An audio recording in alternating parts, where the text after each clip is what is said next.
Welcome to the Monday morning edition of Reinventing Drawing Group with Jake Meeks of the Fireside Tattoo Network.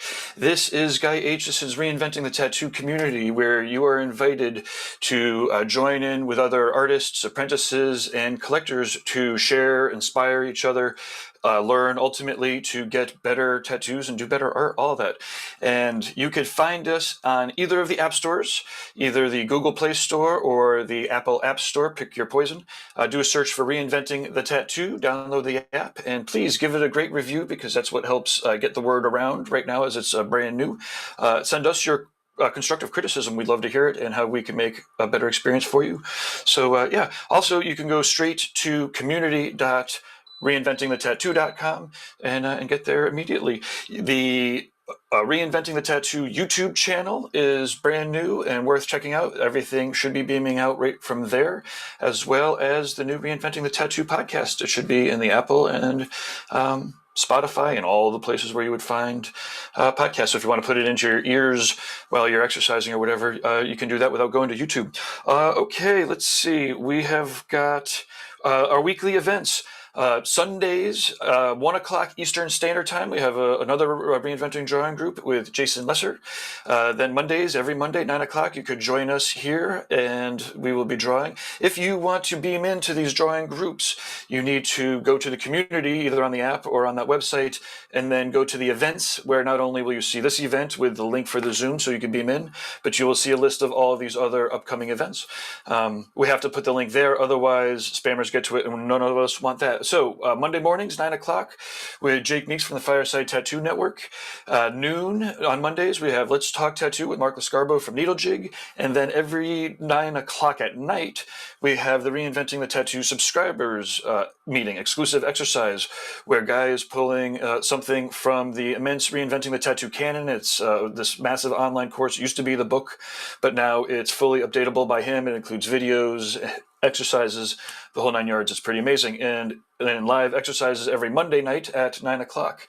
Then let's see, we've got Tuesdays. We've been doing every other Tuesdays, some sort of awesome academic kind of interview with Guy. You can check out the library. We've got art history talks with like Jason Louis, Travis Louis is amazing. We had an archaeologist on, a chemist. It's amazing. So you want to check those out. And then every Thursday at noon, we have the Tattoo Collecting Podcast. It's pretty awesome, and if you will have other programming joining us in the future. But either way, check out the library in that community, and you can see the vast amount of replays. There are so many rabbit holes that you're always going to be able to check out something awesome. Okay, let's see. Real world events. October 3rd to the 6th is the Paradise BYOB. Bring your own brains, brushes, bud, all sorts of things, berries if you're a vegan, beer, but it's going to be very informal, like an old school tattoo party or whatever party, right? Everyone can just rent their condos. We will probably have some tickets, maybe no more than 100. We will be beaming out worldwide. We will definitely be doing professional development stuff. So, yeah, well, stay tuned for that. I don't think we're even going to advertise it much. Again, we have to have a very limited, maybe even 100 tickets because we're not doing anything big, like no matter what the news is saying. This year will be small. Next year we'll do a big, crazy, full-on tattoo gathering. We've got the Brussels Tattoo Convention. That's November 12th to the 14th. And yeah, presuming that there's no quarantines and we're all getting vaccinated, so that shouldn't be an issue. We'll be heading over to the Brussels Tattoo Show to hang out with all of our European friends. Nick Baxter and Ivana and I will be doing seminars. There are 2 days before the event. That's a trade show, so we'll be there for that. And then yeah, we'll be doing Reinventing Drawing Groups and beaming stuff hopefully up onto the stage, or at least as big as we could find somebody over there to project us, and try to connect all the virtual people with the real people. Anyway, so that's coming up. We want to thank our sponsors, and okay, 4 minutes in, I'm trying to get these to be quicker. Our amazing sponsors are helping this content stay free to everybody. inkjetstencils.com. It's awesome. They have a process where you work on your stencils on your phone or your tablet, excuse me, or your computer, and then you can print it out to an eco-friendly tank and check it out. We've got a lot of awesome videos now. Andre Malcolm's been using them. He's actually printing out back pieces and stuff, so check out Andre Malcolm's use of inkjet stencils. There's also Donna, who did a full demonstration, Frank Conception. So check out all the videos that they have explaining the product, and we've been getting great feedback. You know, usually, you know, we like to hear what people have to say, and people that try it out. Usually get the printers and they do it and they don't stop. It saves your hands, time, all that stuff. Okay, Loose Screw Tattoo in Richmond, Virginia. Amazing roster of residents, amazing ringleader, amazing guests. He's interested in art and pushing it and using business in a mindful manner. That means this artist spot includes health, dental, 401k, I think even paid vacation and shit. So if you really want to, again, kind of, not worry about all of that independent contractor-y business stuff, and you want to just kind of hammer out awesome tattoos, they're busy. So be good at black and gray, be good at color, have an awesome attitude, show up to work on time, be respectful of your clients, all that stuff. Tell them that you found out about them on Reinventing the Tattoo. And yeah, they're always looking for good work. And Jesse Smith, no matter where he is, if you're looking at this decades in the future, find Jesse Smith, you want to work for him. Check out his interview somewhere in the YouTube archives there about what makes him tick, what he feels goes into a good environment, so that if you jive with it, then you'll either learn what to look for in your new spot or you'll go find him. Then we have rawpigments.co. They are getting their pigments for their inks straight from the source, right? They are acrylic free, they are vegan, they are very particular about what's going in them and want to do things their way, right? So check it out, rawpigments.co. And Lauren from Raw Pigments had a full-on video conference call for the Reinventing the Tattoo Business section of this environment here. Check it out, it was awesome. She brought in maybe like 20 or 30 different people at times, all different heads of different companies and some artists, and it was pretty awesome. So, lastly, our affiliates, the Fireside Tattoo Network. We'll hear more about them when we talk with Jake, but check out their YouTube channel and their podcast. They are awesome. They have interviews with all of these folks and more, including Andre, who was printing out the back pieces. And it's awesome. Fireside Tattoo Network. We've got the Apprentice Diaries with Amy, where there are stories and interviews with all sorts of apprentices and mentors, anchored in tattoo world, but also I think there was like glass blowers, all sorts of apprentice mentor kind of interviews and such. The Apprentice Diaries. We have a growing section in eco-friendly tattoo supplies of links of eco-friendly tattoo supplies. And if you have some and you want to throw some samples our way, then we'll add you to that link. And we want to always support eco-friendly tattoo supplies. Lastly, we do have goodie bags that have some raw pigments. They have some Cheyenne needles and some other Cheyenne swag in them. And we're not using this to trick you into watching this really awesome, amazing Equinox party that we did. But currently, if you want to get the samples, you have to register, get reinventingthetattoo.com/Equinox. Then you register, you will, like 5 minutes later, get the link to watch the replay. It's amazing. It's Android Jones doing amazing visuals. Aja is doing a live soundtrack to it. There's two versions, one where you just play it loud and big, the other where you get to watch and hang out with the art jam. There's a guy interviewing all sorts of amazing painters who are actually painting for us or for you, and answering questions. It's like 3 or 4 hours. It's pretty amazing. So you get to check that out. And then just underneath that is the form that you could fill out to get your Reinventing the Tattoo samples. So if you are watching this, please let us know that it is working, that you could hear us. Shout out where you are located in the world. It's always fun to let everybody know where you're from. If you have inspirations that you want us to check out, let us know. And this is going to be fun. Right? Again, if you want to be men, check out the community.reinventingthetattoo.com, download the app, go to the events section. It'll be one of the very first links. And it's always amazing doing this first thing Monday morning, but it's earlier for Jake, and it's even way earlier for anybody that is in the West Coast. And okay, oh look, okay, here we go. Amy's on there. Here, I'm going to disappear into the background and drink some tea. Make sure this is going. Thanks again, everybody. Thanks, Gabe. What's going on, everybody? How are you guys? Great. Good to see you, Amy. I was just thinking about you the other day. I was thinking about, I had Allie, my assistant, pull your episode down and like clip it down into an actual episode. So I think it'll come out, or not episode, our conversation on this drawing group from a couple of weeks ago. That's awesome. Yeah. I haven't seen it yet, but I'm excited to go back through it. I think she'll just clip down kind of the intro stuff, and then I'll lay a new intro over it. I can't tell you how honored. Oh yeah, thanks, man. Yeah, that was a great conversation. I really enjoyed it. What's going on, Jason? Are you there, or are you just your boxes there? Yep, I'm here. I'm just finishing up breakfast. Oh, gotcha. Cool. Yeah. All right. Well, I don't have anyone to thank except for you guys. I mean, I could pick some Fireside sponsors. Reinventing the Tattoo is one of our sponsors. They've been awesome. Oh, and also I want to thank Raw Pigments. Man, they sent me like 70 bottles of ink. It was absolutely crazy. I thought I was getting a couple of samples just to see what it was about, and then I got this whole crazy big set of ink, which I just my fingers are still a little bit sore from, like, you know, when you get a bunch of ink at one time, you have to take all the caps off of it, or all the, you know, safety seals off of it or whatever. Yes. Yeah, I took 70 safety seals off, so that sounds like fun to me. Yeah. Hey, I think Hector Cedillo might be watching or listening in here. Hector, if you're still watching, beam in. We'd love to have you. Sorry. But yeah, no. But I do want to thank Lauren for sending all those over. That's awesome. And then I've tried just a handful of them. They're great. I tried this like crazy kind of midnight blue gray kind of piece the other day. Here's what I've found that I've got to start doing, because I'm starting to play more with color, it seems like, and I've just started taking like whatever inks I get out and using a tattoo.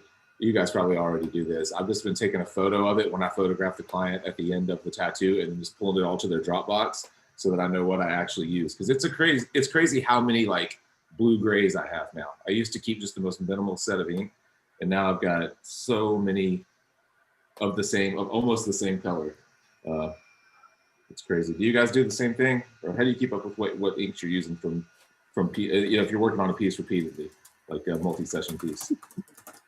I typically don't use beyond a certain a spectrum of things that I really have my go-to colors. But honestly, my style is because it's kind of like a watercolory painterly style that it really doesn't bear on me using the same color necessarily, unless I'm doing like a huge panel of something. It doesn't really, and then I just need to remember that one color, you know, like, so I don't really need the whole palette. But yeah, that's me.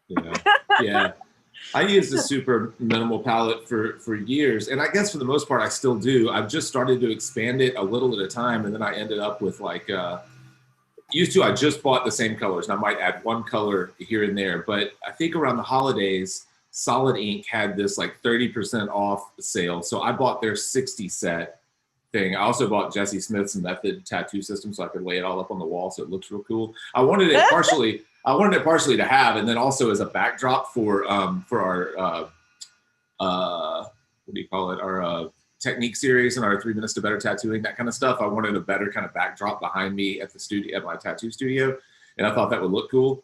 So I bought them to use, and then also for that. And then, like I said, Raw Pigments, Lauren just sent me all the 70 bottles of their ink. So now I have like hundreds of bottles of ink, and I feel like I need to use all of them. Yeah. No, it's not a bad problem. No, definitely I just not. picked up a bottle of their fig color. I'm in love with it. You're talking about from Solid? Raw. Oh, Raw makes a fig. Okay, I think Solid makes a fig as well. I haven't looked at the fig from Raw. Is it the same? It's like a purpley gray. Yeah. I love that color. Absolutely love it. Yeah. I use it like crazy. I found that I've watched it come back healed, the Solid Inks version of it. And I've learned not to do big fills of it, just because it's super, super pale whenever it settles out. I used it as a background color to kind of like blend in the skin on someone's hand a while back, and I had to come back and punch it up just a little bit once it settled in. It healed fine. It just it wasn't as like, I don't know, opaque as I thought it was going to be once it settled in, you know? Yeah. But yeah. Gabe, do you still have yourself on the main screen, or is it just my view that has you like that? Nope, that's just you. You control what you're looking at by swipe or by clicking the buttons in your case. Gotcha. Yeah. But okay. Thanks for checking, because it's definitely better to check than not. Okay, cool. I've just got it on speaker view, and it's got you pulled up is the only reason. But okay, cool. Well, what are you guys drawing today? What are you working on stuff for tattoos or for what kind of homework? I panicked. I don't know what I'm doing right now. So I know what I'm doing, but I don't know if this is going to be how it looks. I am kind of contemplating whether or not I want to go full scale and just do this and do a really awesome painting. I'm a part of it's a tarot card deck, a collection of tarot cards that a tattoo artist, and I apologize. I jumped right on it when I saw that it was a tarot card.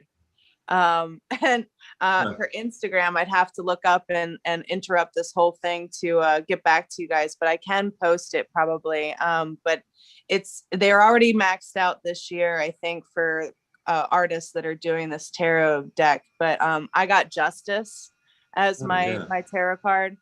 I'm thinking I'm not going to cheat and not cheat, but I'm not going to use my iPad really, because I'm not liking anything I come up with on my iPad. And usually whenever something just kind of sticks one way, like it doesn't go beyond a certain, then I know I need to just suck it up and do it, the art that I'm, kind of visioning in my head, but I'm searching still. So that's where I'm at right now. Yeah. I'm just playing. Yeah, I mean, I love the way it started out. Is that I can't tell what's, is all that drawn, or is that from did you pull it from a model? No. Or? Yeah. I'm completely tracing right now, just trying to feel it out. And, I'm using the backdrop of the card itself to kind of, I don't know. Yeah, Amy, one thing you could do is maybe turn the brightness down on the iPad and then turn your phone sideways so that we could see more and it uses up the full camera. Yeah. Other way around. If you could turn the phone, that's the camera that we're looking through. Yeah. Oh, okay. Above you. This one? Yeah, that one there. Unless it's not convenient. If it's not convenient, don't worry about it. Well, I don't know. Let's see if can. You're just in portrait mode right now, so we're just getting a kind of a sliver of. We can see the iPad, but we're just getting a sliver. Oh yeah, there we go. That's getting there. There we go. Wiggle it. Yeah, it's not changing for you. What? There we go. What about you, Jason? It's a little bright. Yeah. But yeah, that's just. I'm playing around. I kind of got my model and everything that but I don't even know if she's right, because I kind of make myself a crazy person. Yeah. When I'm trying to figure out like a good pose or something like that, or just a reference, and nothing is really stuck here. And it was weird because I asked for this card. Like I wanted justice, and I don't know why I wanted justice, but I'm not coming up with it. So I guess it's not due until June. So I guess I have time. Yeah. But plenty of time. Well, we say that, but I'm an artist, so. Right. That's why I just wait until June 1st to start. Then I have to do it all at one time. Yeah, as long as I'm dreaming it up, I think until then we're good. Yeah. But that's where I'm at. Yeah, sweet. What about you, Jason? Working on an octopus? Yeah, octopus and an anchor for this past week's Monday night drawing group exercise. Yeah. Our focus is on ambient light. So, and our subject matter that we were given to work on is an octopus and an anchor. Yeah. And we could use our own references. Obviously, the lighting and the translation doesn't really do it too much justice. Let me see if I can. Where are you're gonna light it from behind, or in the immediate foreground? That's a little bit better. Yeah. I'm gonna have almost like just kind of like an ambient light source. So I'm just trying to work on some of the textures and filling in some of the blank areas I got. Yeah. It's really cool because I started out in my first draft of it, and I kind of had the anchor, more off this way, and didn't really quite fit the composition well. Yeah, I like composition. I think the anchor's just right. It kind of like it guides you up to the octopus's eye and stuff. I think the layout's solid. Yeah. You could, how like all the new school guys do, Timmy B, and I've watched Andy Chambers do it for years, but the tentacles that are behind the head, you can let that softness from the head. You've got the white kind of glow of the light over his head, but you can let that softness bathe like an inch up into those tentacles, you know what I mean? Or a quarter of an inch, so that they like fall out before they hit the head, like soften and fall out. Timmy B, or all the new school guys do that stuff so well. So the atmosphere really kind of like the distance between the head and the rear tentacles really shows then, you know what I mean? Andy Chambers does it all the time too, where it's like, say that there's like a blue background, for example, that blue would just bathe into those back tentacles, and you would have like the front edge of the head, and then and instead of the tentacles that were falling behind it, falling almost all the way to it, they would like go from whatever color to a blue to a light blue, and then they would fall out maybe a half inch before they even hit the head. So that atmosphere is so intense. You know what I'm saying? Yeah. I know exactly what you're saying. Yeah, it's a cool look. I think it creates that atmosphere and kind of distance really well. And then you could like do the opposite of that in the foreground and really focus on the edges. Being bold. But yeah, man, that's cool. I like it. Right now I'm just trying to block in and fill in and, at least get something down in every area, and then I'll go back through and I always like to work that way, and I like to just kind of like fill up what I have, and then I go through and I start doing my push and pull, and I'll take whatever groups I have. So I've got I always organize my I like to stay as organized as I can when it comes down to like artwork, tattoos, consultations, you name it. Yeah. So I always group all of the layers so that way I can go through and say, oh, I need to adjust this part. Cool. So there's that entire area. That's just all the shading, all the highlights. So I can completely get rid of that and completely redo it if I want to. Same thing for those back tentacles. You can just kind of like click them off. Yeah, if they're all in the same layer, then you can play with all kinds of different effects on them and stuff. Huh? Exactly. Or on the same, without messing with anything else. So yeah. I don't use groups very well. I'm always accidentally creating groups when I'm trying to rearrange layers, and I'll end up dropping things into groups and not realizing that I did it. But I don't use them very well. I get so disorganized because I'm just right in the moment of drawing. And so what I end up doing, because I have so many like this element was originally on a layer, and then I end up sketching on a completely different element off to the side. And then I realize, oh, I'm on the layer for this foreground thing. So every like 30 minutes, I just collapse everything into one layer and then just start over. Yep. I've used to use that system. And then there were certain parts that I wanted to edit or morph out or liquefy or adjust in some way, and I didn't want to touch anything else. Yeah. And it was like, well, all right, let's go through. I'm going to try to use my manual select tool to kind of select every individual like nook and cranny area, and then maybe I'll copy that and paste that into a new layer, and then I'll edit that and then try to erase what was there before. And it just it was so time consuming to go back through and do it that way. Whereas if I have every piece, which I stick to more broad groups, so like all of these back tentacles, these are all in one group, right? The background, this kind of like ambient water kind of lighting, which you don't really see too much of anyway, so it's kind of inconsequential. Yeah. But all that's one group. The frame is one group. These foreground tentacles are going to be one group. The anchor is going to be a group. And this nice middle ground is going to be a nice group as well. Yeah. So that way I can kind of separate it down in between foreground, middle ground, and background. Yeah. So it helps me kind of like edit those areas individually to get the right kind of perspective and. These are the trials that bring us together, though. Right. Very true. Yeah, absolutely.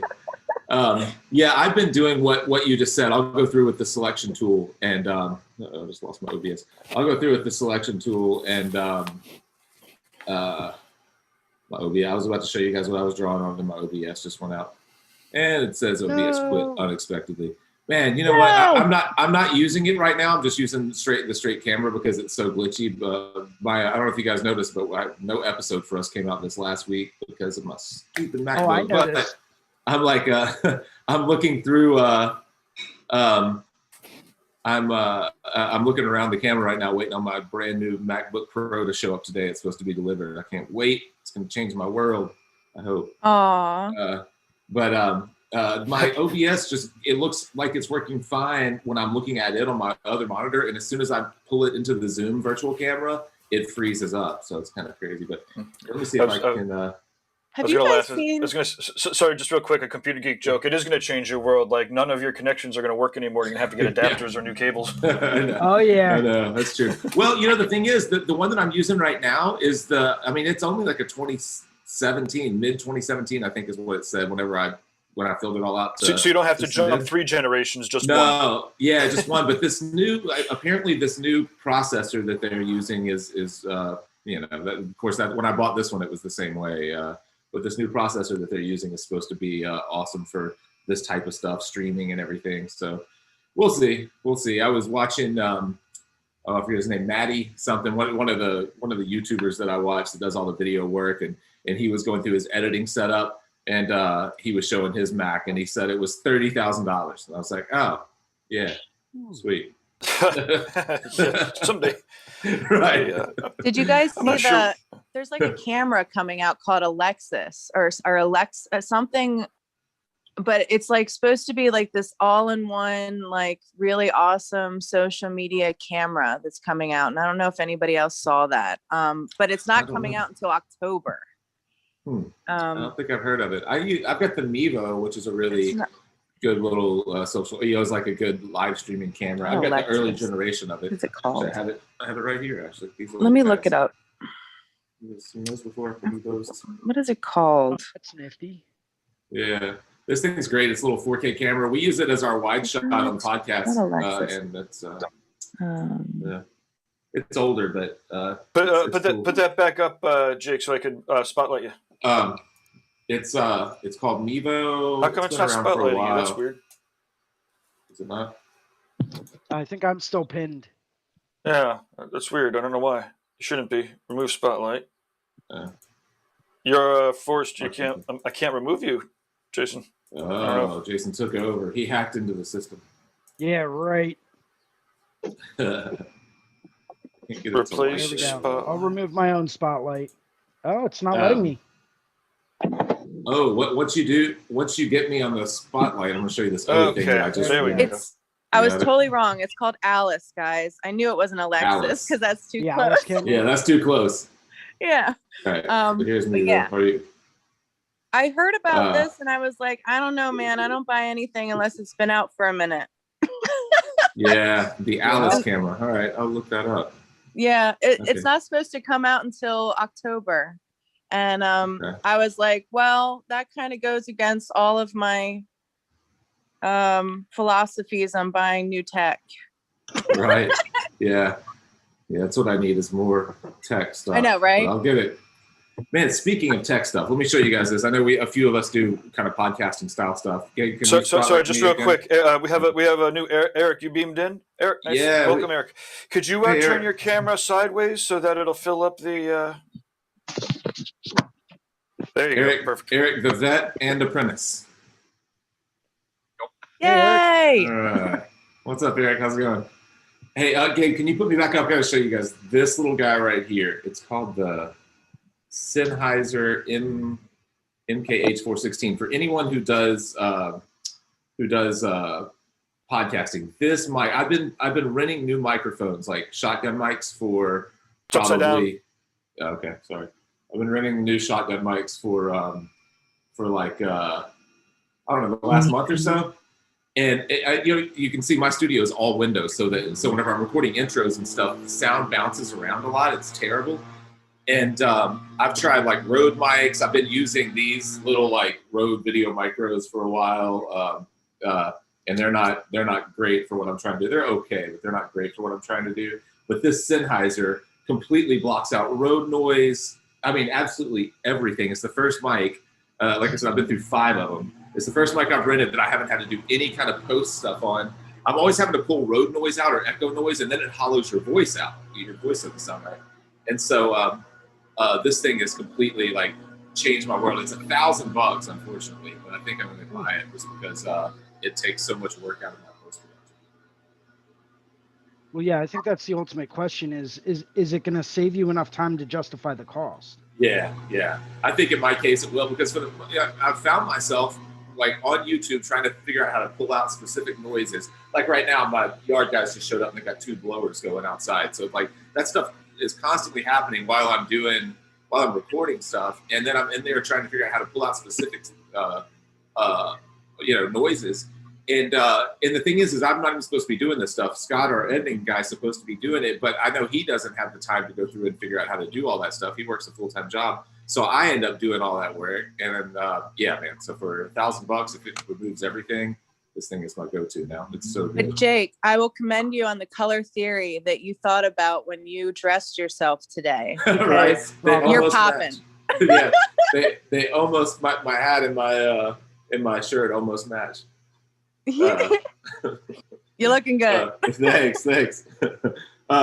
Let me, I was going to see here real quick if I can switch over to Cam Link. It may freeze up, but I was going to show you guys. I'm going to start with the piece that I worked on last week. Let's see if I can switch over to my virtual cam here.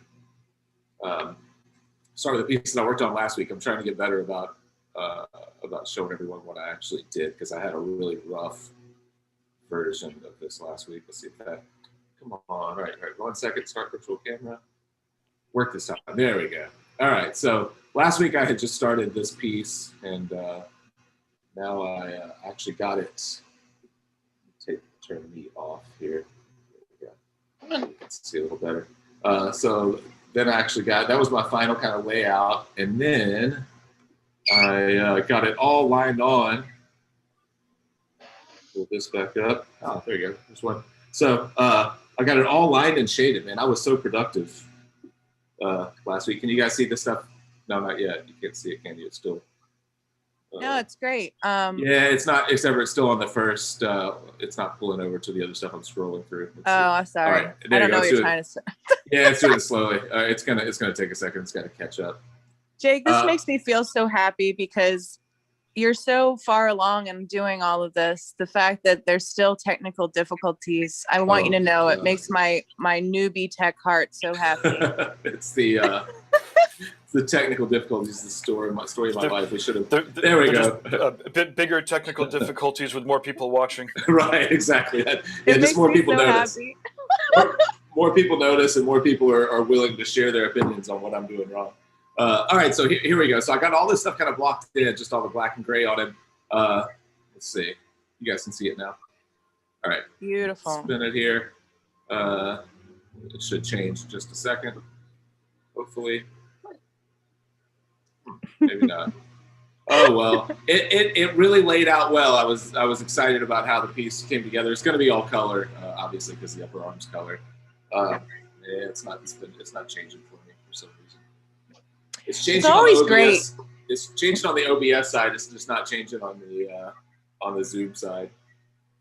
Aren't Then you you might always want to thrilled when click. That might be the preview camera that you're changing. So then there might be a way to like click go live from that. No, I've got virtual camera going. I mean, it did move. Okay. It did move. It just got stuck on this one. So, oh well, that's cool. That's enough. I just wanted to show people that actually am doing the tattoos that I'm drawing for. Just go back to the regular camera here. But can't you just screenshot your share your screen? That's what I'm doing. Yeah, I'm doing it in I'm doing a screen share in OBS. It's on my iPad. So it's I mean, it's on your iPad. That means you can't do screen share from your Zoom. No. I guess I might be able to do a screen. Let's see if it'll let me choose the other screen. Let's see if I can pull OBS. That might work. Let me see if I can do a screen share and choose what screen I'm sharing. Let's talk to see if that does it. So wait, maybe while you're doing that, Eric, you want to introduce yourself to the to everyone? Sure. Yeah, I'm Eric. I'm like I said earlier, a veterinarian, and learning to be a tattoo artist slowly but surely. Awesome. Let's see what you're working on. Can you get the camera on any artwork or just doodling? Oh, you're like awesome. Cool. Awesome. Can you guys see my screen share now? Sorry. Yeah. Okay. Yeah, we got you. Yeah, sweet. So it actually lined up super well into the existing tattoo. Obviously, the color stuff is existing. And that the new stuff kind of fell right into it. I was pretty excited about. Let's see here. Scroll here. There we go. Now it's scrolling. It laid out real fast. Everything went in there. Man, I've switched over. I told you guys I didn't have anyone to thank today, but I've been doing this series with Carson Dillon in my tattoo machine, and he's really helped me kind of dial in using that machine. And man, I'm like hauling ass through these pieces now. I've never been a fast tattooer, but I've been so fast blocking stuff in lately. I had to switch over to that aluminum bearing arm. The brass bearing arm I was just absolutely annihilating people with. And he sent me the aluminum bearing arm and changed my world. It's like, it hits so much softer, but it's still like, it's like drawing with a pencil, man. It's like I'm just blowing through stuff. It's so nice. What are you using again, Jake? What tattoo machine? I'm using the Numa 4, and I go through so many. I've got a bunch of different machines, and I've been using like the Scorpion from Ink Machines. I've been using for color and lining for the last year or two, and I've been using the Bishop wand for black and gray, and using Dan Cuban's Sidewinder for stipple stuff. And so I've been kind of bouncing back and forth. But switching these cams out on the Numa, I'm getting like everything that I need to do, I can do with just different cams. The only thing that's kind of a pain is that I'm having to switch cams out in the middle of the tattoo, but I've got that down. It's as fast as like changing a clip cord over or something would be now. But I think I'm actually just going to pick up a second Numa just so I can have the cams that I use the most often. But it really has made me so much faster. I've always been the slowest tattooer you would ever meet, and I feel a lot faster. I say that I haven't actually been to a tattoo convention where I'm tattooing around other people. When I get back to those, I'll find that I'm still half the speed of everyone else, but better than I was. Well, I guess speed is a goal at some point. It's not really mine at this point. Like, I'm just like, whatever, man. Like, yeah, we're gonna do this, and I'm gonna tell you how long I think it's gonna be, and that's what I can offer. Yeah, that's my big problem is that I tell people how long I think it's gonna be, and I think they kind of budget for that, and then I forget what I told them, and so like 4 sessions in, they're like, oh, so is it gonna be another session? Like, oh yeah, it's gonna be like 3 more. They're like, oh, and I can tell, like, oh, I bet I told you it was going to be 4 sessions. I was wrong about that. I always try to max it out. Like if I try to envision like worst case scenario, like if I'm being like the worst, yeah, and then I kind of tell them like, look, if it needs to go beyond this, if you have 4 hours like on me, then I'll do that just to make an awesome tattoo. But usually I stay within my max because I'm really thinking about, I always go into it like very optimistic, like we're going to do this in this amount of time. And then I'm like, no, just slap an extra 8 hours on that just in case. Yeah. And awesome. That's hey, Amy, could you just tilt your camera down? We're looking at an empty box. There you go. If you move that up, that's perfect. Oh. We're looking at an empty box for a little bit. Oh, crazy! Sorry. Yeah, I'm with you, Amy. And when I'm in my studio at home, I worry less about it. It's just whenever I'm out, which hasn't been an issue this last year, but tattooing on the road, either at someone else's shop or at a convention, then I find myself like, tattoo. First off, I'm slow anyways. Then a convention makes me slower because I'm so distracted. And it seems like more and more lately, I end up tattooing. One, it's either I'm tattooing other tattooers, so I'm nervous about that. Or two, I end up tattooing people's hands or necks or stuff like that at conventions more often than not, for whatever reason. And then I'm super slow with that too. And I'm always the one like at the end of the day where the promoter's walking around like glaring at me, asking how much longer I have and trying to turn the lights off. So I'm self-conscious about it. I mean, I think that's cool. A lot of levels. Like I said, it makes me feel good in a lot of ways just because, it's good to know that those problems still exist. Right. You know what I'm saying? Like that's reassuring. Yeah. Yeah. It is. I think you hit the nail on the head there, Amy. When you hear about all of these, super awesome tattooers that are out there that are experiencing the same kind of issues that we all are, it really does give us like a reassuring feeling like, oh, wow, like, okay, so this doesn't really go away. All of these other great tattooers out there are still experiencing the same kind of issues we are. I mean, it gets worse. Yeah. It's because like, it takes longer to get to get less better. And there's, it's a crazy path, eh? Yeah. I mean, I feel like when I look at some of the, when I'm looking at these rock star tattooers at these shows, I'm watching them like hand draw on sleeves and stuff like that, and and I feel like everything seems effortless. But Gabe, to your point, like if you're Phil Garcia and you're at a show and someone wants a badass rose on their neck, you can't do a mediocre rose. It has to be the best rose they've ever seen. And chances are it's somebody who's like either a really educated collector or another tattooer, which is always a nightmare. And you're trying to do some like, you're trying to do some like soft pink or white and gray rose on the side of their sunburned neck, and every other tattooer in the show is like peeking over your booth all day to see how far you've gotten. And that would I would lose my mind at the level of some of these guys who are known for doing, and girls who are known for doing like really, really, beautiful, specific things like Phil Garcia with flowers or something like that, I mean, the thing is, right, growth is inherently uncomfortable. And so if your goal is to do your best work on your deathbed and to continue to grow as healthily and as best as you can, until then you're literally resigning yourself for a full fucking life. The very short amount of time you have on this earth to be conscious, you're committing to being uncomfortable the whole fucking time. You're right. How does everybody feel? Like, this is my feeling, and it might not be very popular, but I don't believe that our tattoo conventions should have any tattooing in them. Yeah, that's my belief, because I feel like that would help us accelerate and teach us better long term than the way that we currently conduct our tattoo conventions. But I don't know.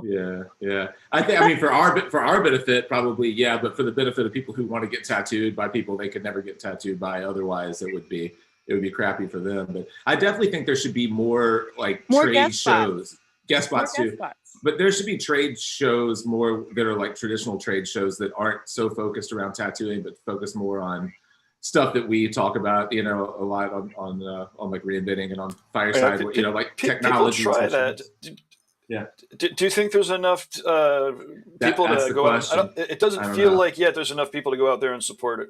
Mm-hmm. I mean, there's definitely some more boutique events, and if you could come up with like a trade show convention model where like 400 people could show up and make it worth it, maybe. But I think if you had professionals in the area, I don't know, like for me, I want to be able to talk to machine builders. I want to talk to the ink manufacturers. I want to actually meet the tattoo artists. Like, that's why I thought your Paradise gatherings, Gabe, were so awesome, because they were so small and intimate, and you could actually network there, and you could actually get information there and take a seminar and, feel okay about like going one way during, and kind of sculpt your experience. I thought it was so much better than these huge meccas where they're boombastic. I'm a tattoo artist visiting these things, and I always get myself in this headspace of like, oh, I'm going to take my time and I'm going to spend all day. And I'm like blown out after 2 hours.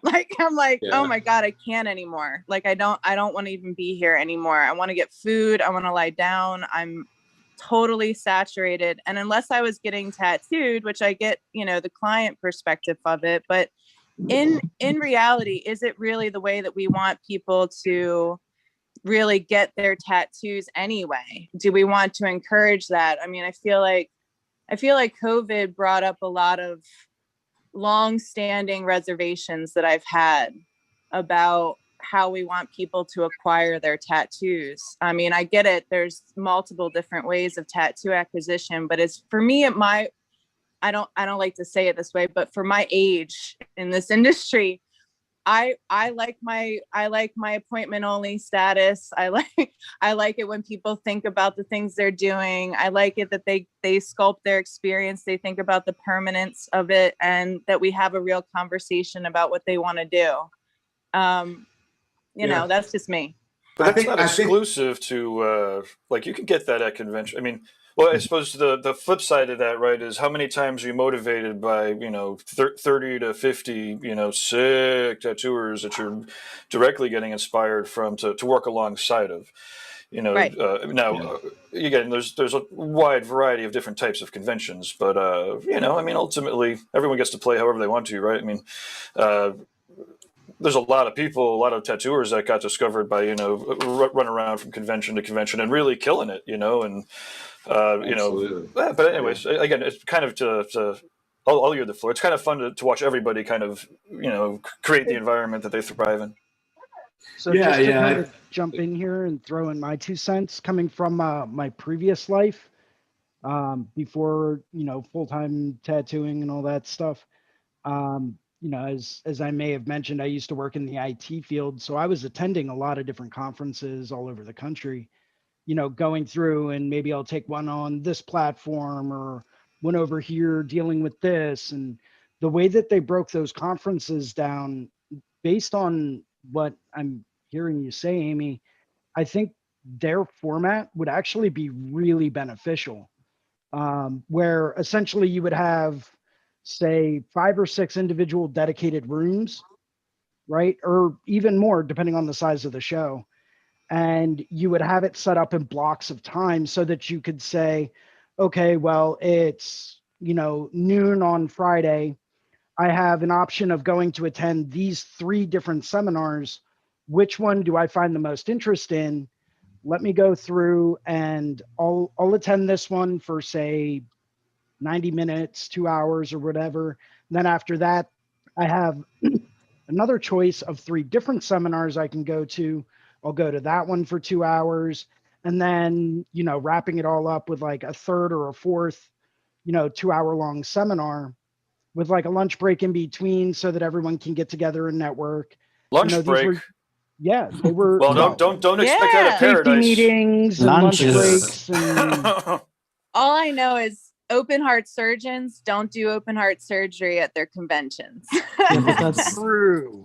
Yeah, sure. That's because it's open heart surgery and not tattoo. giant difference. Well, I Yeah. know, but the thing of it is that it's permanence, and I think that there's a level of responsibility for that for me. That if you really want people to wrap their heads around permanence, you have to, and especially if we're like, you know, we're having these other conversations about inks and their safety or their whatever throughout time, you know, and we're like saying things like, well, we're worried about the traveling of these inks in the body. And these kind of conversations to me are only supported if we then look at how we give a tattoo to somebody or deliver a tattoo to somebody and say, okay, well, within this, you know, how can we shape the attitude of our client?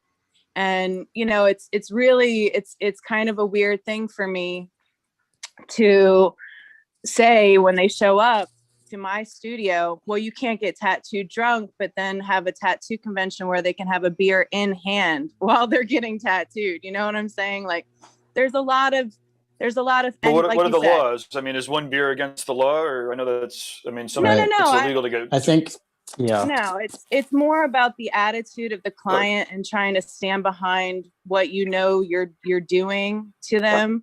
And it's about control on certain levels and having a command. Whereas when you're at a tattoo convention, you're kind of at the pace of the tattoo convention, you know? Oh, yeah, it's got a life of its own. Oh yeah. And I'm not saying I don't dig it on certain levels, but there is there is an attitude that I think that gets shaped in our client. If they see certain things, they're like, oh, I can do this here. And you're like, well, yeah, I mean, yeah, you kind of can. But it's not anything that I shaped. I didn't, you know, involve that. I'm showing up, I'm being a part of the event. I'm doing my bit. And like you said, there is a lot of different kinds of tattoo conventions out there for sure. Just to jump in we're here talking real quick. I was going to say in my mind, there's generally 2 different types of people that get tattooed.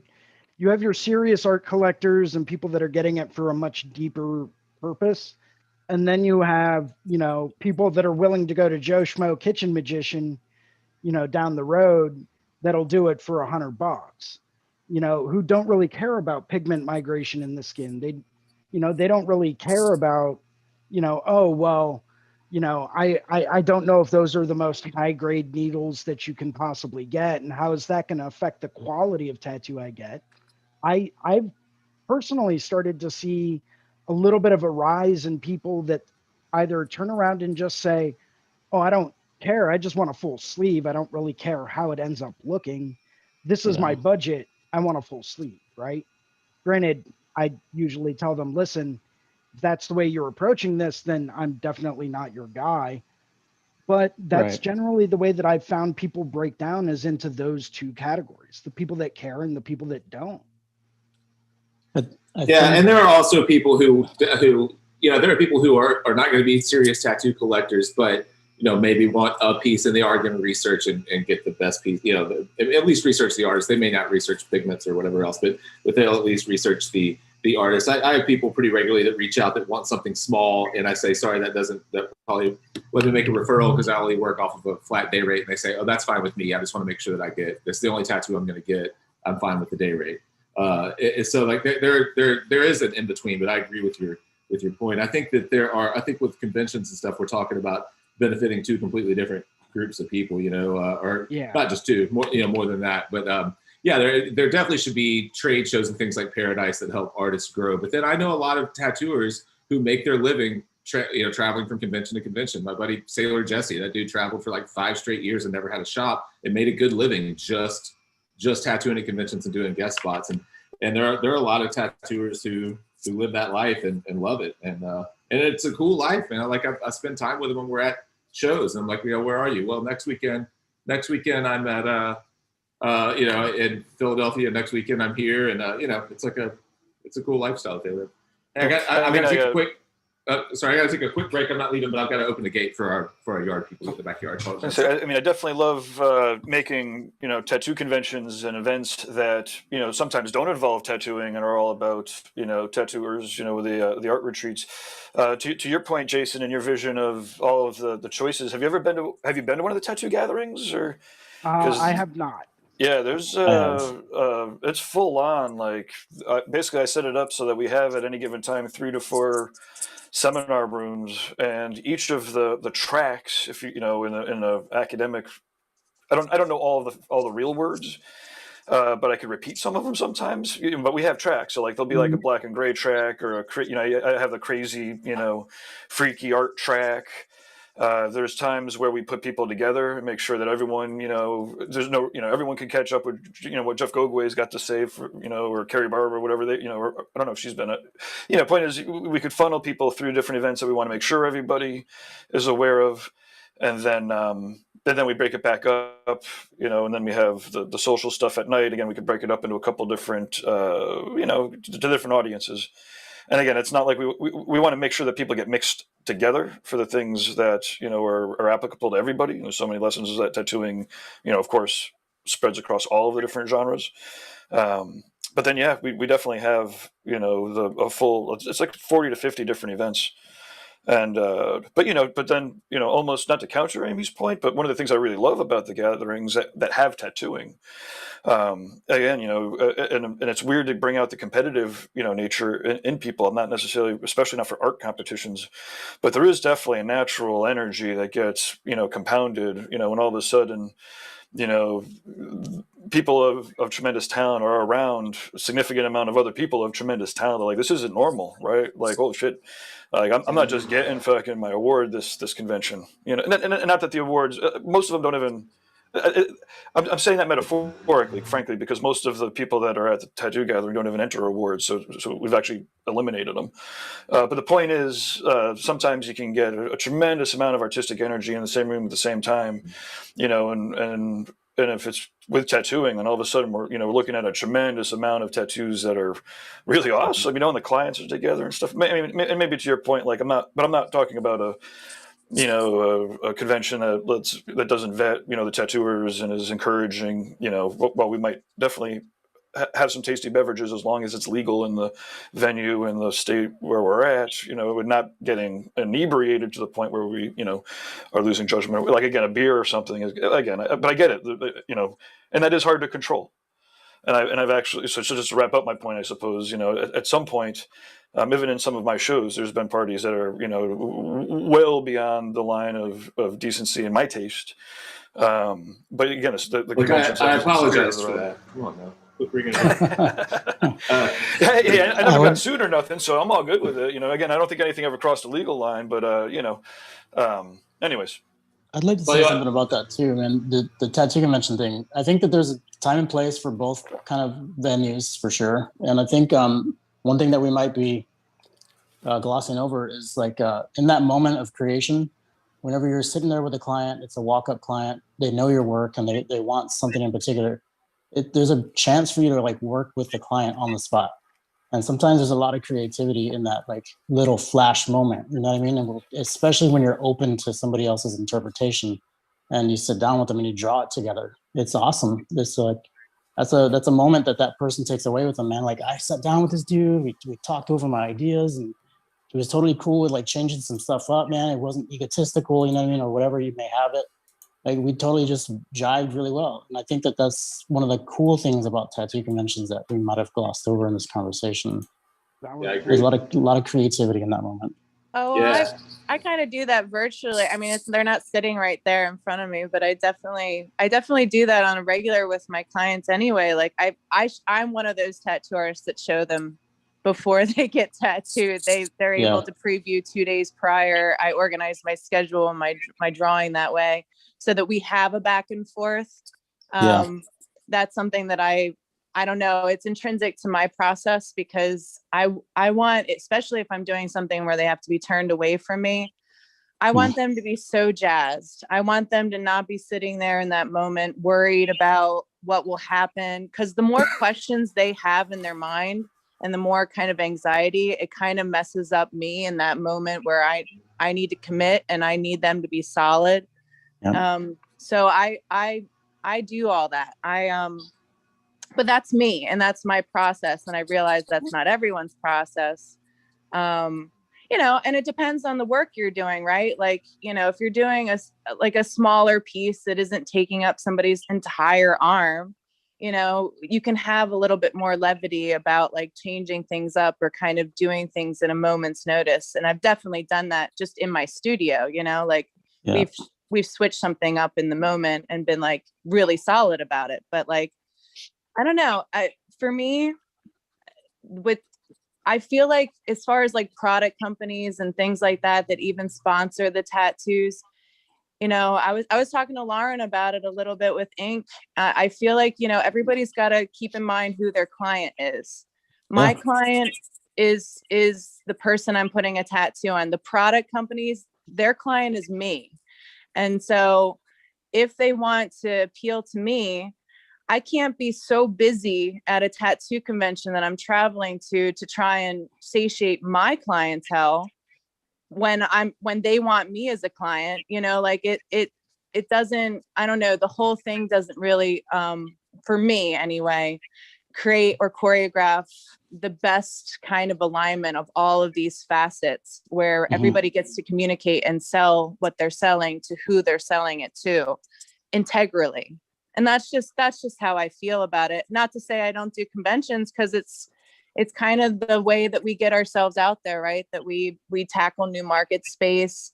But I try to make sure I'm booked, and I always have people coming up to me during a convention saying, "How do I get tattooed at this thing? Everybody's busy, everybody's booked." And I'm like, well, dude, everybody traveled to be here. So a lot of the people who travel make sure that they're already booked up for the event. I'm sorry, but like, that's kind of how it goes. That is true. That's one of the unfortunate things about them too. Well, but there's a lot of tattooers who specifically keep days open on conventions. But I mean, there's a lot of tattooers that specifically would say it's not a success unless you can book up, at a show. 'Cause if you're already tattooing people that you already could book in advance, what's the point of the convention, right? I mean, and then likewise, if the convention is not supplying those people, then the convention should be working hard to get people through the door so that people are busy. I do want to just put out a real quick plug. This October, we are doing an event at Jiminy Peak that does not have tattooing at it. In fact, we don't have. I mean, it'll be very, very small because we can't fit more than like 100 people in a room. We were legally or talking whatever about it it, might be. Gabe. So Eric and I, we're about it. awesome. I'm in. Well, my thought Likewise. is, given reinventing and the reach that we have now, we might not even advertise it much more than like just letting people know that it exists. 'Cause, frankly, again, I see that there's tattoo conventions happening, but right now, but on the other hand, I think that the next thing that we do should just be really chill, really low key. We'll have different rooms to webcast from with different sets. We'll webcast out seminars, so we could help artists make a little bit of dough that way. Help mentor artists, teacher artists, make a little bit of dough that way. But it is definitely being billed right now as a BYOB, old school party. So far I'm not paying for anybody to come or anything. Everybody could just show up. We'll have some tickets. Who knows how much they are or what they'll be, but there's only 100 rooms at the hotel too, so we'll keep it real chill. And officially, no tattooing. I don't want to jump through any hoops this year, so fuck it. I'm there, man. Sounds awesome. Yeah. Yes. Excited. Oh, is it just like A little bit off topic, but man, I completely screwed up on this. You were saying there are some conventions happening, and they're doing Tattoo the Lou next month, which I had a booth from last year, and of course it got canceled, and so I pushed to this year.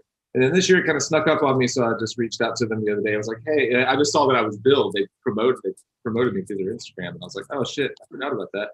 And so I haven't booked anything. I haven't booked any podcasting or anything. So I reached out to see if I could push it to next year. And they said, no, it's too late. I'm just losing my booth. It's like, damn it. You guys are the ones that screwed me out of the booth last year. But it's not their fault.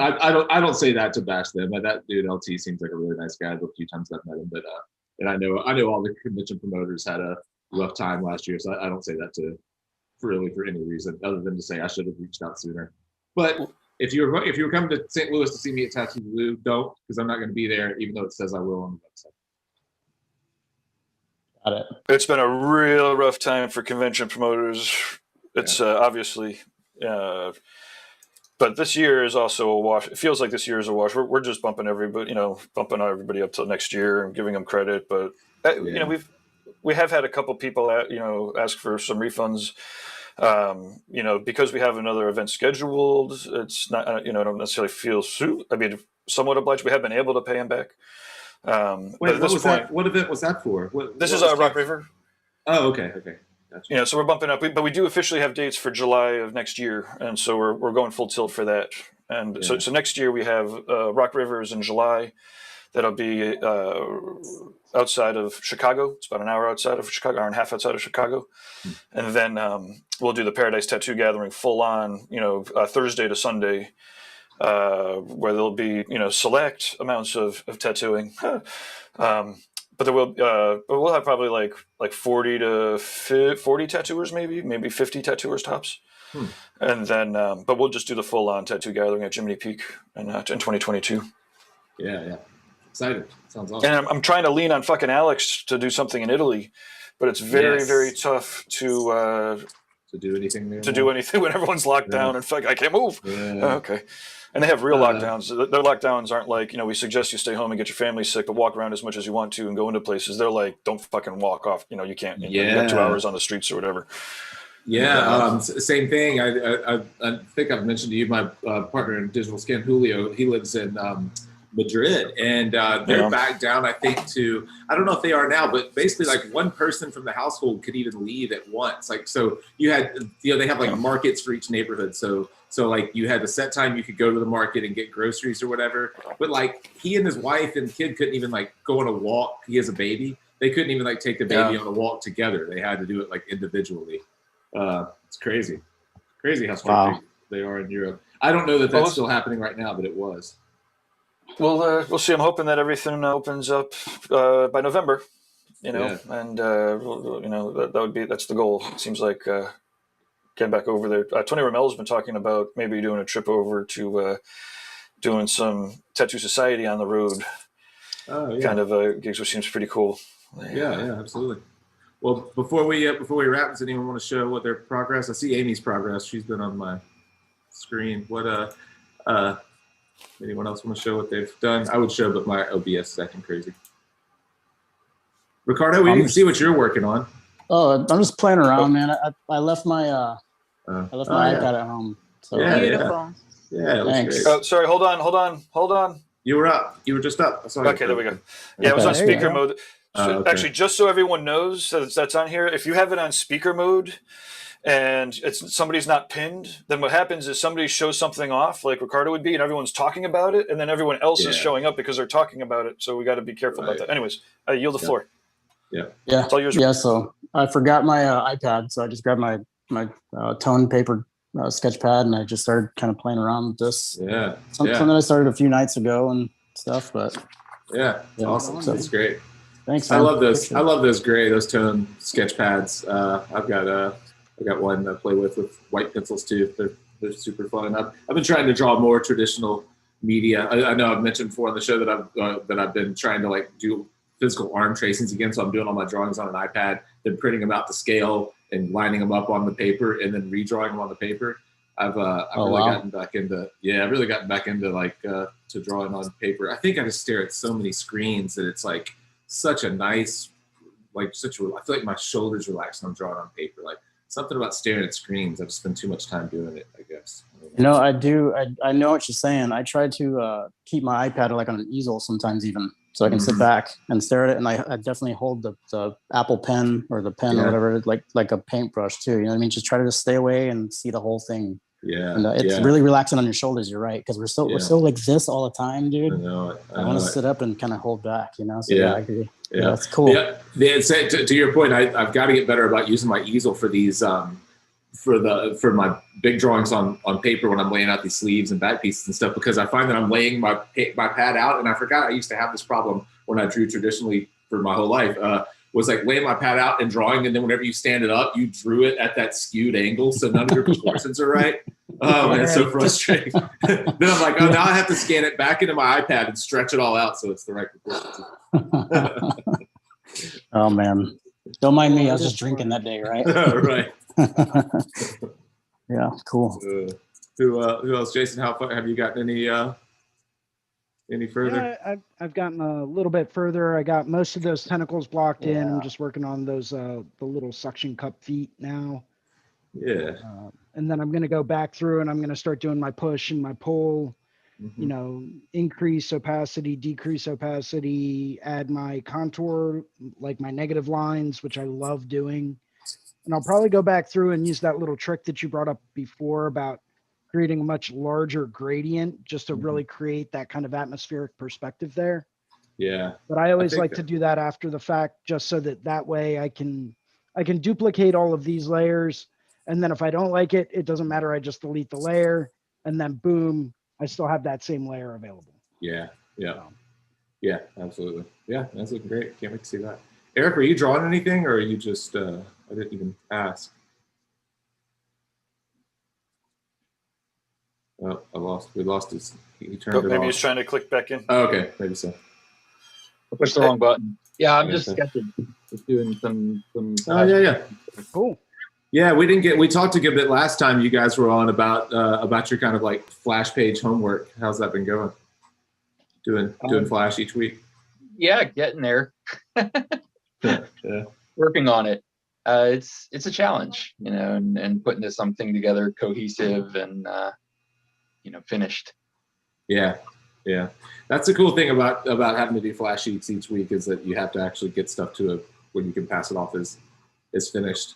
And that forces you to then you'll see actually what's tattooable and what's not, because you get something to to finished, and then it's like, oh yeah, that's finished, but you couldn't tattoo that. I've already sort of done some of those where I'm looking at it and I'm like, I wouldn't get that tattooed. Yeah, right. Yeah. Well, sweet. Well, let's see. I don't know if I can even show what I'm working on for this. I've got a crazy project for this week. Can you guys see? I'm going to try to do it this way instead.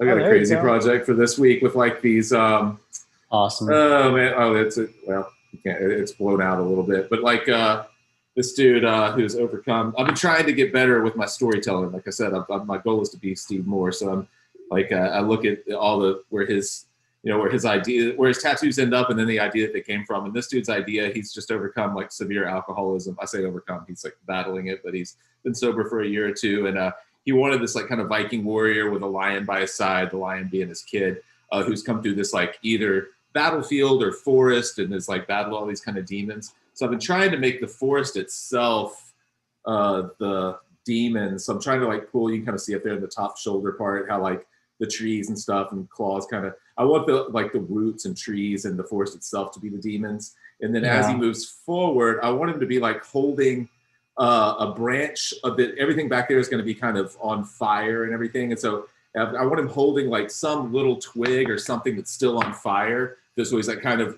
you know, like still, okay, he wanted he wanted to illustrate the idea that it's a continuing kind of battle, that he's not like through it. So I thought he might be holding some piece of the burning brush or something like that, just as a reminder. And then in the foreground, I was thinking about doing some birds, like maybe extending, what would they extend? Like maybe an olive leaf? What would be, olive leaf is like peace, right? So if I had a bird extending, like trying to offer him something as a sign of like peace, like or you're making it like there's some calm in yourself. Yeah, something to show like that there is. I don't want it to be like him just standing looking at that. I want something to show that he's actually moved towards a better life. So yeah, I kind of laid these little crows in the foreground to Just elements. just working on it, like him holding that branch. I mean, for me, when you're dealing with something like alcoholism or something like that, holding that branch that now is kind of lighting your way as you move through the world. I don't really, I think he's utilizing it now as something, and he can actually carry it with him and give that to other people as an experience. It's no longer hurting him. It's actually fueling him. So I feel like that symbolically might solve that. Yeah, might solve it all together. By the way, I don't know if this is not going to help you immediately, but there is a guy, Joseph Campbell. He wrote a book that's called Power of Myth. I love that guy. Okay. It's it's really great. It's all on YouTube too, but it's an interview. Yeah. It's kind of laid out that way, but he tells you stories and parables and mythologies from all over the world. And it just might help kind of get your, like in the moments where you have to come up with these kind of problem solving that are symbolic like that need storytelling. Yeah. It might help you like kind of really click onto it right away. Awesome. But I don't think you need anything. Sweet. Well, I need something for his inner forearm, but I can like come up with something else. It doesn't have to be birds. I just like, I like to draw birds. I think you have it solved with the branch on fire. I think that's pretty epic, like as like a thing that he's holding. Yeah. Sweet. Cool. Thanks. I'll check out the Power of Myth. I'll check that out today. Really good. Yeah. He's awesome, man. He's the dude that taught George Lucas before he did Star Wars. Even. Oh, really? Oh. Yep. Did he teach, or was it just a direct inspiration? But it was definitely one way or another. It was definitely a. I think he took. I think he took one of his classes. Yeah, at college when he was teaching. Yeah. Wow. Awesome. Yeah, it's classic. Yeah. The hero's arc. Right. Jake, you know the whole. I'm sure you know it. All the high performing people are all about the story arc and the hero's journey and. Yeah. I don't know that I've heard. I don't know that I've heard Power of Myth. The name Joseph Campbell sounds like something I would have heard, but it's also a name that I probably have heard. Yeah, sweet. I'll check that out. Cool. Well, I'm going to spend the rest of my day. Well, after I go to the gym, I'm going to spend the rest of my day on this drawing because this is for Wednesday, and I haven't shown the guy anything yet. So I'm hoping I can send him something by the end of the day today. Cool. Hey, I'm going to be fully vaccinated by mid-May. Nice. And I know that you got yours last week. So I got mine last week. I've got one. I think I have 2 more weeks. They did them 3 weeks in between. So 2 weeks from now, I'll have my second one. Maybe I'll swing down there mid-June on the way out to see Guy. Oh, yeah. Yeah, that'd be awesome. Yeah, let me know. I mean, I'd love to come up and run up and see hyperspace again myself. I haven't been there in a while. Yeah, cool. Yeah, cool. All right, well, I'm going to jump off of here. Have fun. To the gym. Yeah, good to see everybody. See have you guys fun next being week. healthy. Yeah, easy, man. Thanks. Bye. How's everyone else doing? Should I keep this going for another 20 minutes or? Yeah, sure. Yeah, I can do 20 minutes. Yeah. I almost made a really off-color joke, Eric, when somebody came in, and I can because this will actually be maybe a good segue into the April Fool's joke that Jesse Smith played. But when the lady came in and closed the door, I was like, "Dude, don't you have an animal to take care of?" And then I was just like, "Oh no, that's just horrible." I mean, and I love animals. I do love animals. I am also I eat animals, so I have to be somewhat calloused about it. But anyways, it was an amazing, horrifying April Fool's joke that Jesse Smith put out there. Right? Did you catch that, Eric? I'd be interested to know as a vet. Hilarious. Oh yeah, yeah, Cats for cats. yeah. I followed the whole debacle for like 24 hours and really enjoyed it. Awesome. Yeah, I don't want to tread into like territories where we don't want to tread because it gets really heated really quickly, and the last thing we need is heated about stuff that's. I can tell you, all the people I work with that I showed it to thought it was about the funniest thing they'd ever seen. Well, yeah, and you're right For there on the those of us front who lines actually with live animals. yeah. I mean, it was obviously fake, and we all thought it was pretty funny. So. Wow. I'd be surprised sometimes. Yeah, he's got a good history of getting over on people. Last year, I think it was the parking tickets, and it's pretty fun. Whoever plays April Fool's joke on Jesse's got to be real clever about it. Just putting it out there. Whoever is going to do the April Fool's joke on Jesse Smith, start planning now. Make it great. It's like you're trying to say something to me. Hey, I mean, I'm not responsible for your actions. Right, exactly. Shit, here we go. Right. Steer this away Okay, from Gabe. political rhetoric, and it is one of the beautiful things about reinventing. I have to admit, ultimately, I don't think there's been a single post on there where I've been like, "I want to fight you," and I know that there's people on Facebook and shit that especially tattoo shop talk Facebook fucking group. Oh my god. I want to fight like half the people on there, and then I'm like, no, I don't. I want to just hang out and look at their artwork and figure out, how we could all better ourselves. Yeah. Yeah, and I think that was the original intention behind that group, but yeah, it definitely took a turn for the worse. Wow. Man, I haven't been on Facebook in forever. Especially over this past weekend with everything going on. Yeah, it forced me to I took Instagram off my phone. I was because yeah.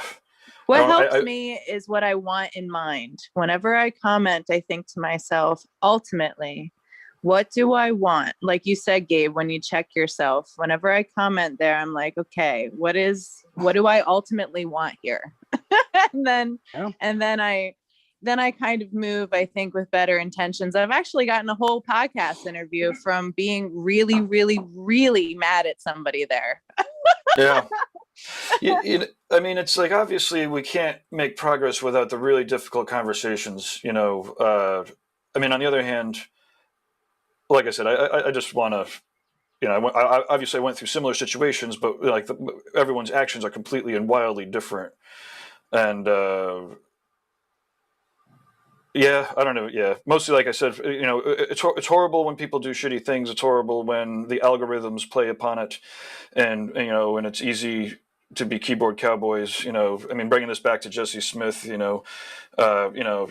getting real threats, or not real threats. He's getting threats for the April Fool's joke, and it really is an insane place to play, the social media, again, if the algorithms were playing to our, if they were directly manipulating us for our best intentions and voice and vision, that would be one thing. But whether it's intentional or just a natural algorithm, it just brings out insane amounts of energy, and again, part of it, I don't know, it's crazy. The internet's fucking crazy. I took Instagram off my phone. I'm really close to getting off of Facebook again, or I'm very intentional about just going there to reap the opportunities from it in as short of a time as I can possibly do, because there are opportunities that present themselves, in those platforms. So that I can't ignore. Actually, to bounce off of that, man, that's one thing that I kind of resigned myself to a few years back was I don't post anything on social media except for like tattoos that I've done, promotional stuff, and anything that I think might help benefit everyone.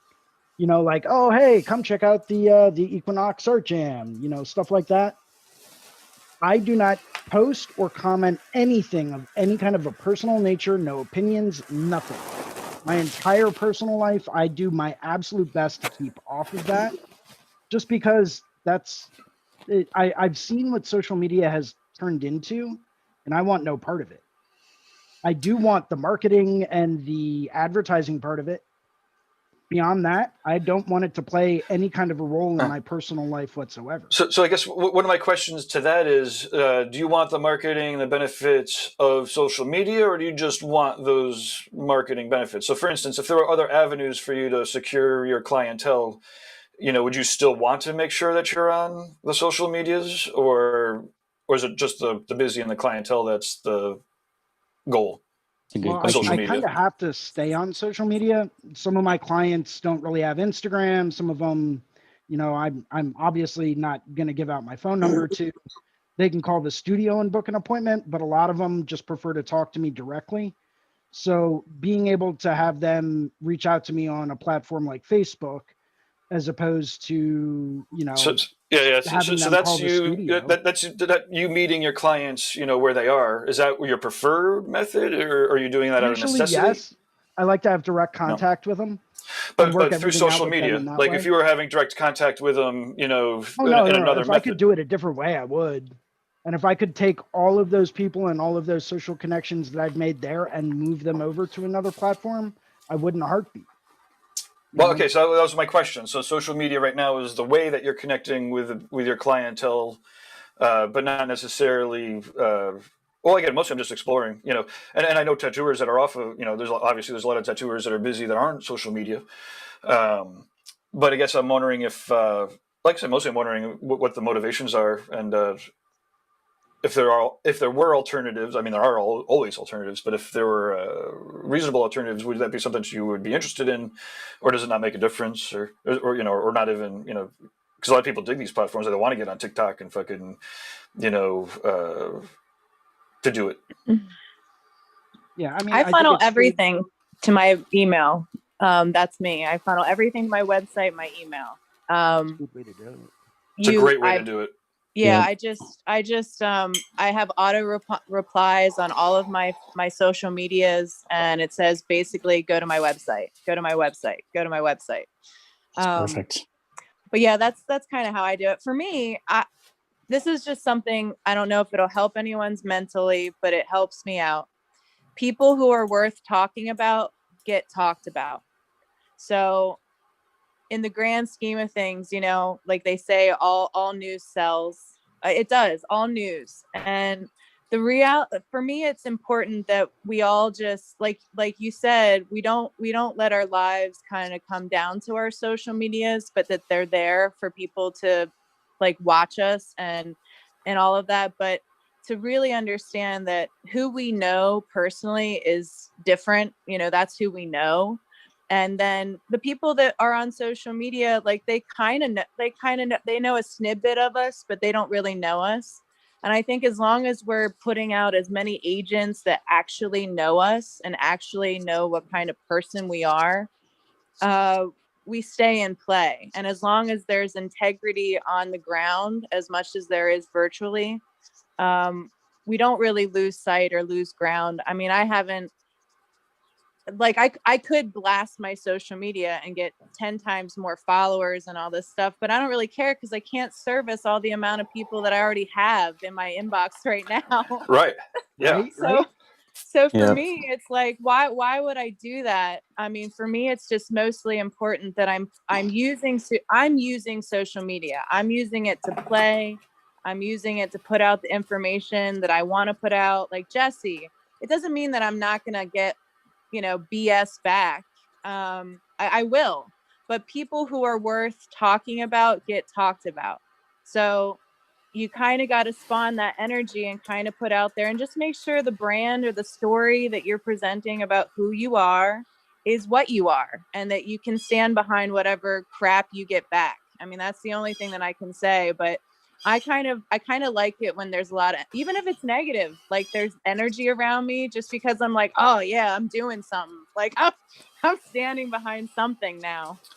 Well, I would respectfully say that in my experience, not all publicity is good publicity. And I Yes. thought about that before I went Yes. through, a shit show based on, again, ultimately, libel, slanders, but the whole point is, I kind of knew it before then because I was like, man, I know there's people that get bad publicity, and not everyone remembers, but enough people I remember, Yeah. and again, it's not that but clearly I've never trusted all publicity either. Basically everyone's got an agenda, whether it's the publisher, whether it's the publicity agent or the PR firm or whatever it is, But on the other hand, there is just natural events and truths that are out there that happen, and consequences and energies that flow around with it.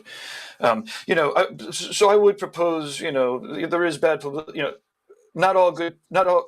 The source of that quote, I believe, is like Ringling Brothers or Ringling. I don't know. I would always consider the source of some of those quotes, right? And that one in particular was for, I believe, a carny or a circus guy, specifically looking for like all attention, right? So to wrap it up, all that quote triggers me a little bit, and what I would say is, not all publicity is good publicity, unless what you're looking for is just straight up publicity, right? And not everybody's looking for attention or publicity. And I would definitely prefer ultimately for me, I want it all to be honest. I don't care. I want honest publicity, and I don't mind critiques, obviously. But again, when dealing with either social media or traditional media, honesty isn't necessarily what sells. So it's a tough one to be able to suss out. But on the other hand, there is a truth out there, and again, there's consequences for people's actions and words, and room for people to grow. But sometimes to grow, you got to get the fucking shit knocked out of you, as I am well aware. Oh yeah. Yes, I understand that. Likewise. For sure. Okay, Well, I'm gonna go cry in my garage here. I'll be on the phone, but I'm not talking. Well, Don't and call Gabe, me. It's okay, Gabe.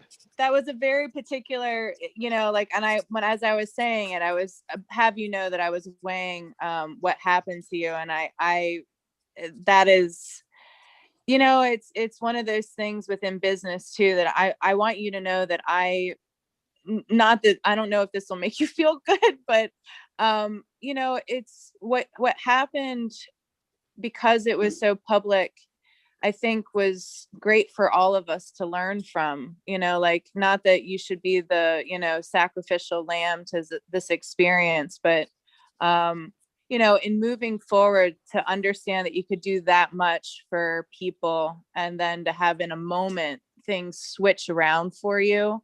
It's kind of a hero's journey in itself to learn from, and kind of watch and say to yourself, like, where do I lie within this? And I weigh it very heavily about how I move now, in myself and what I do, how I put myself out there, how I talk to people. So just know that it wasn't for nothing. Yeah, but I appreciate that, and Yeah. obviously there's a lot to be learned from it all, right? And I guess again, to be clear, it's like, it's very weird to be. I don't mind being held for my actions or any actions of people, but like, again, to be held to like this false set of actions is really insane. But obviously, you had people shit. defending you. I'll have you know, like, it might not have been in the voice that you heard, because that's what was on social media, but in the background, I'll have you know that I was defending you. I had your back a lot, because I believe that we have that there's the social platform, and then there's our justice system. And I'm doing a picture right now about justice, but I was in the background being like, no, there's laws that govern us in this respect, and for this to go to a social platform is ridiculous. Yeah. So I guess for me, when I watched how many people got fired afterwards, That was Yeah. satisfying. Like, I'm like, if I have to take a fall for shit I didn't do, then I want people that are doing all the shit to fucking, they do need to learn the lessons, right? And Yeah. there was a lot of people that would have, and again, part of it is like we caught up with people. We didn't, we weren't necessarily as hardline as we could have or should have been, clearly, but like we didn't let shit go. Like, we addressed it and stuff, and so. And to know like all of the shit that goes on, and this is part of the other issues that are happening. It's like, when we hold people to standards, like I'm down with being held to a standard. I'm down with holding other people to a high standard, because I try to hold myself to a high standard. And but everyone does have to be really careful. If all of a sudden, there aren't very many supply companies in the tattoo world. And I mean, again, well, I don't know. And maybe what has to happen is, they all need to be held to a new standard. I don't know. It's crazy.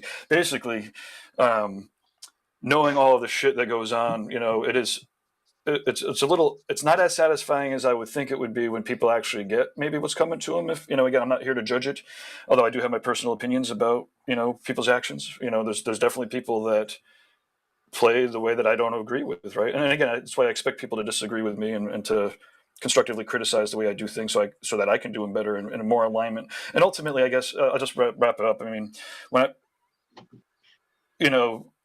I preach. I don't preach. I was teaching the mission and values for 10 years, on my business seminar, that helped me generate, hundreds of satisfied clients, which was really the main goal. And, when everything was going down, it was like, okay, well, what am I doing here? I'm going to go to my mission. I'm here to help amplify, positive, progressive artists, and maybe in the course of amplifying thousands of artists, or hundreds of thousands, maybe, and sometimes, through the medias, there were a lot of people that I probably shouldn't have, clearly there were people that I shouldn't have, not even, so, that's what I, had to ultimately get back to, which is like, and we'll find this out with everybody. This is the thing, right? And to your point, thank you, I appreciate it. There was a lot of people that I worked with for a long period of time that knew exactly who I was and what I was about, and and ultimately, again, so anybody that wants to criticize my values or the way that I do things should, and I'd be happy to join them in helping push progressive values. Again, because that's who I am. And again, not reinventing the tattoo, but that's who I am personally. And it's ultimately, time tells with people's actions, and we need to give people room to grow. And this is one of the issues that I had, right? I give people warnings instead of, not allowing, because if you have an environment that you're trying to have people adapt to or to learn into, then you kind of have to give them warnings and then let them keep playing, right? And Yes. It shows about you, man. Like, seriously, like, I was raised with the same kind of integral nature, like honesty, do the best that you can do, continue to be uncomfortable, like everything that you've brought up in this jam session. Not to get too soapboxy, but I'm telling you, man, like when all that went down, I was like, no, this is not the person that I know. That's not the person that I met. No, like I'm not jumping on this like viral bandwagon of BS, like this is not that person. I know that. And just by everything that he's ever been and put out there in the world, that's not what he's showcasing. So just so you know, like it was very evident to me where to stand on all of that. No, like I said, I appreciate it. I mean, and the thing Yeah. that's insane to me sometimes, it's like there's no videos of me doing this shit, right? So and therein lies the insanity of watching this happen with Right? multiple other people without even identifying any particular thing, right? Like, because I didn't say fucking stupid shit on camera like that people are saying, and so I don't even like the similarities in the it's a lot of hate, and again, Right? as much as I dislike some people and have awaited some people's downfalls or whatever, or wait for them to exit naturally, it's just not, none of it's satisfying. And the amount of it just feels, again, it feels horrible. I mean, I guess it's horrible. This is, and again, as a white dude, it's like, I guess this is how other people, women, will feel on a regular basis, right? Maybe not necessarily all at once. It is, it's thousands, thousands or tens of thousands of people all hating at the same time is pretty intense. It is a violent act, right? And so then it's like, well, is it a justified violent act? And this is the way that everything plays out, so that it evens out. And I guess that is what happens. Like I said, so to your point, and to wrap up, if it happened I just want other people to be able to tighten up their ships, and ultimately to always, the same thing, to always try to be as best in class as you possibly can be. If people were in tune and really listening to the nuances, and not, they would watch what we actually had implemented, and which was, pretty fucking progressive. And at one point, we didn't have guests back because of sock compliments and stuff, which was, if it made somebody uncomfortable, okay. We're down with tightening up it all, because it's horrible, the imbalance of how people behave, how men behave. And Oh, there's a lot of women out there too, Gabe. I don't know what it's like to be a dude, so I can't comment to that effect. I actually have a lot more compassion for things that I'm not. I know how to call women on their BS, and there's a lot of it, believe me. Believe me. I'm just saying, I I'm grew fine up with with a standing single behind mom that and be hated. Yeah. I don't know. And again, it's like, I can't. Yeah. You don't know what you're not. And I feel like you're married, you have a gorgeous daughter. I mean, in every respect, you're the kind of guy that would be conscientious to being the opposite sex. I'm a computer, right? I mean, ultimately for me personally, I'm a computery kind of a guy. And for me, it's like, the population is 4951, and if I'm trying to put that just into business terms, if I'm, that means I want to have, 50-50 is really probably the strongest natural mix, clearly, so among all other things, not only do I believe in it, politically, and again, this is where it's like, if anybody wants to criticize that I'm not doing enough, which I'm probably not, I'm sure I'm not, I'm still scrambling a little bit. But the point is, I'm happy to push in that direction. I'm happy to use my voice to push in that direction. Anyways, yeah,